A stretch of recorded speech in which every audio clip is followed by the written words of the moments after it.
Do you ever open your email and immediately feel behind?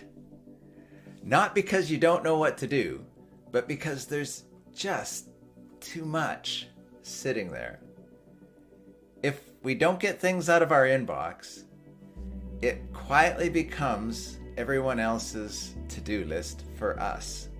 And the longer that list sits there, the heavier it feels.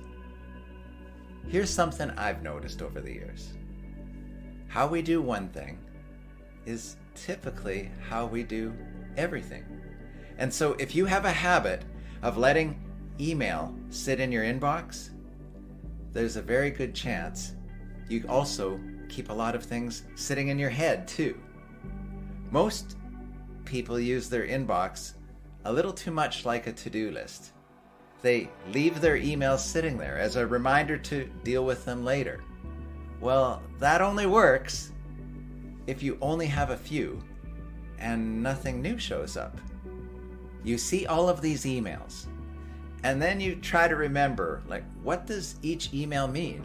And then you ask yourself, when am I going to deal with it?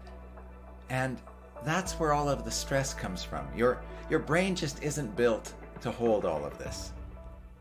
In earlier videos, we talked about building a well, a place where everything goes and nothing spills. And this is important. Bring forwards aren't just notes or tasks. If an email requires you to do something, it can be a bring forward too. And it follows the exact same rules. When you get an email that requires action, don't leave it sitting there. Immediately turn it into a bring forward. That means you decide when you're going to deal with it and give yourself time in your calendar. In Outlook, you can drag that email right onto your calendar. Just put it on top of your calendar icon or drag it on in, and it creates a time block. And a copy of that email will be created, and it sits right inside that calendar event so that when the time comes, you've got everything you need right there. In Gmail, you can click Create Event and do the same thing. Now, one quick clarification. You can also easily turn emails into tasks in Google Tasks or To Do in Outlook. And I do use tasks sometimes, but for lists, for things I can do whenever I want, things that aren't time-bound. But that's not what we're doing here. We're not giving ourselves due dates and reminders. We're creating time to actually do our work. So instead of saying, I need to deal with this by Friday, you're saying, I'm doing this Tuesday at 2 o'clock so that it's done by Friday. That's a very different way to work. You're not storing the email, you're scheduling the work. Two very different approaches. Now, once you've scheduled the work, you don't need that email sitting in your inbox anymore. You've already decided when you're going to deal with it. And you have a backup of that email in your calendar now too. Now, most people don't realize this, but all email and communication software I've encountered shows the email in your calendar. It shows the backup in some way. So once you've created your bring forward, well, now you've got a few simple options. You can move it to a folder. I like to drag and drop with my computer, or I choose move to a folder on my phone. Or if you don't need a specific folder to store that email, you can archive it or delete it. A quick note on that.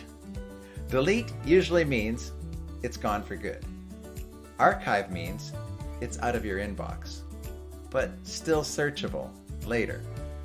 In Gmail, your archive goes to all mail. The key idea is this. That email doesn't stay in your inbox. Get it out of your inbox, get it out of your head right away. Your inbox is not where work lives.